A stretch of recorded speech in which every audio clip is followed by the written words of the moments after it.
Hello and welcome to Scrolling with Ceazor. Today is July 28th, 2026. Or is it 2027? I can't remember now. Anyhow, whatever. So, taking a quick look at the charts and then going into some tweets. But before that, this is not financial advice. This is just stuff I'm looking at and stuff I've done. Okay, so taking a look at ETH. ETH is up 1.2%. BTC is up less 0.1%. Sonic up 0.4. Hype is down 1.2%, and so forth. So take a quick look at these charts. Okay, so I want to show you this chart here. This is an Ethereum USDC position that I opened on Arrow.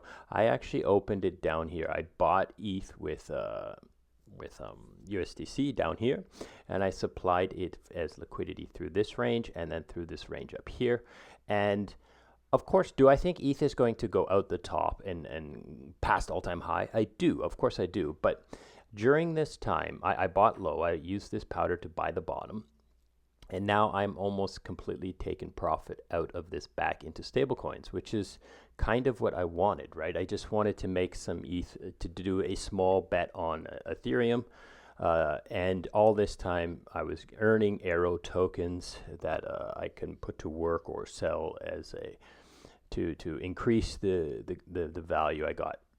Now, if I had bought here and I had sold all my tokens at the current price, I might have made more money, right? Because I wouldn't have had any impermanent loss, right? However, during this time, I got all these trading fees, and I'm happy with that. I didn't have to buy Arrow tokens if that was something I wanted to do, and instead, and I'm also like that first position's already closed and withdrawn, and I've taken profit on all of this pump here. So I highly suggest people understand how to use concentrated liquidity to set their take profit ranges and earn fees while they're doing so, or earn Arrow tokens or whatever it is, wherever you do. Now, to move over to something that I've been playing with recently, and that is Ramsey's stock trading DLMM. So you can buy stocks on Robinhood now, and you can provide liquidity in many places there. But I've chosen to do it on Ramsey's because of their model, and I like their user experience. So as you can see, I opened up 2 days ago. I opened up a position for SPY, and I set this as my range for trading because I think it's going to bounce around in here for quite some time. And when it goes out the top, then I'll have taken profit and be all back in stablecoins. I also did Google because at the time, I opened it way down here. At the time, Google was very oversold. The PE ratio was very, very low compared to all of the other stocks that were trading on Robinhood at that time. And so I opened this. And yesterday I was playing around and I opened this versus SanDisk. Anyhow, so digital memory, right? Now it was like overbought for sure, and it's come back down. And I opened this position, and I'm gonna adjust it today or soon. I might bring it back down. I'm gonna take a look at what happens today.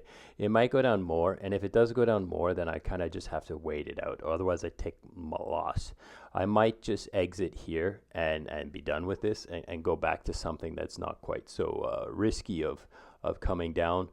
Find some other token basically to trade instead. So let's get into the tweets. Okay, so here is the first tweet from Ramsey's about their DLM tokenized stock trading on Robinhood. So you can provide liquidity in the DLM style pools. If you don't know what this is, stay tuned. I'm going to do a video on it when I have some time and I can get to the computer and sit down and record a walkthrough of what all of these things mean. But that's what the special of DLMM pools is. You can provide liquidity in different shapes and so forth, concentrated liquidity in that sense. So let's move on to here. So Simon Didick has a tweet out, and I agree with him. So let's take a look at what he says. His prices might be down, but nobody talks about how pleasant crypto has become it actually to actually work in. I had 5 calls today. Every single person on them was sharp, long-term focused in building something real. 2 years ago, half of those calls would have been people trying to sell me shit or a token that they're planning to pump and dump. Funny how it works. Worst market in years. Best people I've ever worked with. So yeah, most of the people that are still around are not so grifty, and they're actually in it for the tech and stuff like that. And it takes some time for you to figure out like who is actually here to help and build something that is meaningful, as opposed to who just wants to like grift and extract as much value as possible. And you can usually judge it by the way they style themselves. Like you can kind of look at someone who wears like sunglasses inside and has like designer clothes, and you just kind of like can kind of see the kind of person who actually just cares about building something real versus somebody who's just trying to be cool and then by being cool can like encourage you to waste your money. Moving on. So Worms has something to say about a person just like that. He says, LL, laughing my ass off. These toxic maxis ostracize every single other chain on a daily basis and then play the victim card. No crying in the casino. So Kyle Salami is talking about, what did he say here? Multi-coin. So like he says, if you're building in the Solana ecosystem, you should understand that multi-coin is working against you, working against everything you are building. So I don't know what's going on there with multi-coin and Solana. I don't use either. I don't care about either. But here's a good example of someone who's not really in it for the tech, who's just trying to like get rich and stuff like that. But anyhow, moving on. So Silo has this tweet here. I'm not exposed to this, but I thought I would share it because I think it's pretty significant. Okay, so Silo has filed for an official recovery claim with Steam Finance on behalf of its affected lenders. So this is the only protocol that I know that has announced that they have done this. They've built this this dashboard that you can check your wallets to see what your exposure is. They've got an article here. If you did lose money to the Stream Finance XUSD unwind or whatever you want to blow up, then you can kind of come here and watch, find out where your exposure is and what you've been assessed of, and then you can know that at least one team is trying their best to recover those losses for you. Assuming that you were in Silo, like if you were in a different protocol and you lost it, then you're SOL, right? But anyways, you can check that out. Okay, so Yearn Finance does these things called the curations, okay? So Yearn Finance looks at different farms out there and decides whether or not to deploy the capital into those farms and to build the strategies to deploy the capital into those farms. And so it does these deep dive risk assessments of these different protocols. These protocols aren't paying for this. They're not even like guaranteed that Yearn is going to deposit into these. It's just Yearn is doing their due diligence, and because they're doing the due diligence, they just share it in this curation thing. So I take a look at this frequently, but so let's see one of the new ones. Let's go to 0x Fluid. 0x Fluid. Let's see, do I see it anywhere?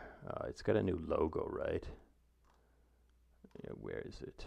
I should probably just search. Okay, let's just search here. FLUID, Fluid Lending Protocol.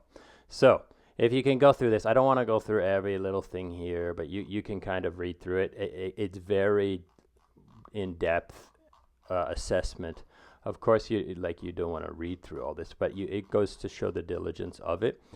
If you just want to look at the score breakdown, you can see that this particular product has a good score for auditing, centralization and control. They're not too centralized. They have some fund management risks, liquidity risk, and operational risk is significant as well. So they've got a final score of 2.6 out of 5. So yeah, all these numbers should be 5s. I think yes. they're not really. I don't know, not exactly a fives. I don't know. You double check through things. I don't know exactly how this works. I'd have to read a little bit deeper, but you can go in here and find exact details on whether or not this is a good place to deploy your capital. But the way I look at it is it gives me confidence in depositing into Yearn because I know that Yearn has done this due diligence, and they have separate teams. They have a team builders and they have a team of risk managers, and the risk managers basically stop the builders from just aping into stuff that's higher risk. So anyhow, let's move on. So Watcher Guru, just in, Senate has 10 days to pass the Crypto Act, Clarity Act, before leaving for summer recess. That's kind of scary. So I think I don't think it's going to pass. If it does pass, that's fantastic. If it doesn't pass, get ready for more crabbage and maybe a little bit more bearish. And maybe stocks will pump because of that, right? Because people are kind of waiting to see what's going to happen in this Clarity Act. So Liquidity, my favorite stablecoin out there, has you can get 10% APR across ETH and BOLD using Liquidity across multiple blue chip venues on mainnet. So there's a link here, and you can see that here are the major possible places to use this protocol to make money. And I've used all of these.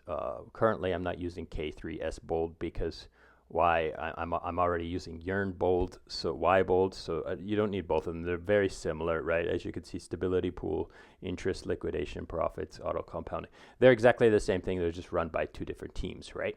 So yeah, so check this out. I highly suggest you check it out. This is my favorite stablecoin by far. Moving on, so Johnny D. ETH dominance is mental when checking the numbers. 54% of total crypto TVL. That's 8 times more than Solana's share. Larger than the next 9 chains combined. So yeah, like I remember looking at this chart a little while ago, and it didn't quite look like that. So Ethereum is growing in TVL percentage. Now the entire market's TVL might be down, but if everyone's exiting these other chains, they're exiting ETH less, or they're moving from these chains into Ethereum, or what have you. I don't know, but it's still like the paint is on the wall. Like it's pretty stark and obvious where capital is considering it safe to put to be. Okay, moving on. So Ombre Wallet is talking about something else that Ethereum is doing. So it's called Kohaiku. I don't know how to pronounce that. So what is Kohaiku? It's basically Ethereum's decision to add privacy native to the chain in some ways. So the idea here is that like you will be able to like send and your transaction history will become more private, and everything won't be completely public. I'm not exactly like, obviously you want to be able to access this for your own history, and it is a blockchain, so everything will be there and the entire chain is not obfuscated. But I think it's interesting. And Ombre Wallet is a wallet that I do use, but I haven't been using it as much. But I like that they are plugged in, sharing this stuff, because I haven't seen Rabby tweet anything of significance in a long time. But I've been using Rabby for a long time as well, so I feel like it's difficult to migrate because I've been using it for so long. But I have been testing out Ombre Wallet for quite some time, and I do like the system that they are building new stuff. Like you can bundle transactions in this Ombre Wallet and send so you can send a single transaction that is both approve and spend and actually spend the tokens and stuff like this. Okay, moving on. Okay, so this is a guy who's complaining that he didn't get his airdrop from Cap Money. I was in this protocol as well. I still have exposure to it via Yearn, because as you can see, Yearn still considers it to be pretty safe, low risk, has a pretty good score. Okay, so as you can see, 2.4 out of 5. It's considered lower risk. There's a little bit of liquidity risk. Also, the higher the number, the worse, right? So anyhow, so yeah, I guess the lower the number is, the better. But anyway, so it's considered low risk, and there's still some capital if you had deposited into Yearn that is being deployed here for the sake of yield farming. But anyway, this person's complaining that they didn't get their airdrop, and I want to remind people that like point systems are bonuses. If you do this right, if you think about it, if you think about it the way I think about it, is that like points are bonuses. So when I deposited capital into CAP, I assessed the risk of the protocol myself. I used my logic to decide whether or not it made sense that they can generate yield and it's not just token emissions and it's sustainable. And I got my APR by deploying capital into them so that I could get, get my APR and points on top of it, right? I'm happy with the APR I got. Obviously, I would have loved to get double my APR with points, an airdrop, but that didn't happen because like they explain it why it doesn't happen, but just market, like they lost a lot of money by holding ETH and from the top all the way down to the bottom. So this guy's complaining. So I don't know what he did. I don't know if he just bought yield tokens or if he like was just holding spot CUSD or what have you, or he thinks that he could have deployed his capital elsewhere and got better APR. So these guys should have paid him the money that they promised. And I do agree that running this points campaign and then not committing or not executing on it is shitty. It's super shitty, right? But like he doesn't. They did explain why they did it. It's not like they just ran off with the fees. Like they don't have any money to give, or they don't have enough money to give, right? So, anyways, I want to just remind people, if you are gonna like farm points, don't consider points as the yield. Points are just like icing on the cake. Make sure you're getting a nice big cake, and then if it gets a little bit of icing on top of it, then that's good as well. Moving on. So this is LandX. This is not a significant tweet, but I do want to remind people that this thing exists, and I do use it myself, and I think it's fantastic. It's like you can lend your USDC via LandX to actual real farmers in the world who are really growing food, and then that money, then they share the rewards, the harvest of your of their growth with you as a token holder. It's fantastic. Like it's actual real yield farming. So check it out. I do have a video on it if you want to understand it, or go in there, read their docs, find out how this thing works, and consider it. I think it's pretty cool. So Alea research is showing that like Pendle, it burned out shit tons of tokens, and then it turned on this like buybacks. And now it has, I wonder if it's buybacks and burns, but it turned back this buybacks and now it's buying back with all its fees. And let's see what it says here. Buybacks near 77,000 a week against the emissions cut of 64,000, improve the weekly balance by 141,000. So this is a little bit unclear, but if you're looking at the chart, it does look like it, it burned out, and then now it's tapering down, and they're emitting less and less tokens, so forth. Now, I do think Pendle has feet to stand on. It's got product market fit. People like it. People use it. It's a fantastic protocol. I do hold S Pendle, but I haven't done like a deep dive into the tokenomics emission schedule of it. I'm not considering this as a position that I want to sell. Like I'm not looking for capital gains on Pendle tokens. I'm looking for dividends, long-term dividends from the protocol and so forth. But anyhow, so you can check this out. Moving on. So we've got a quote from Kana Crusader, and this is what he says. It's curated by Quotable Crypto. So bitching about financial losses is futile. Yes, asset manipulation can be a real problem, but scream harder. Nobody's listening. It's all algos you're trading against anyways. Focus on what you can control, not the illusion of it. Yeah, I agree with this guy completely. Like I'm a big fan or a big advocate of like, yeah, there's nothing we can do about that. Like it's done. We all we can do is figure out what to do in the future. There's no point saying should have, I should have. There's no reason to look back and look at that. Now, there are some cases where, you do want to look back and maybe a little bit of squeaky wheel gets the grease, like especially if you think of it like this silo thing. If people, like, I think Silo would do the right thing no matter what, but there are some other protocols that are not, have not done an official recovery claim, like Euler. When is Euler going to do the official recovery claim? So maybe we need to be squeaky and bitch about that, right? So there are some times to bitch and sometimes not to. Okay, last thing I want to do is I want to talk about this tweet I did yesterday about Frax Finance. I just kind of laid down a quick little like assessment of a farm.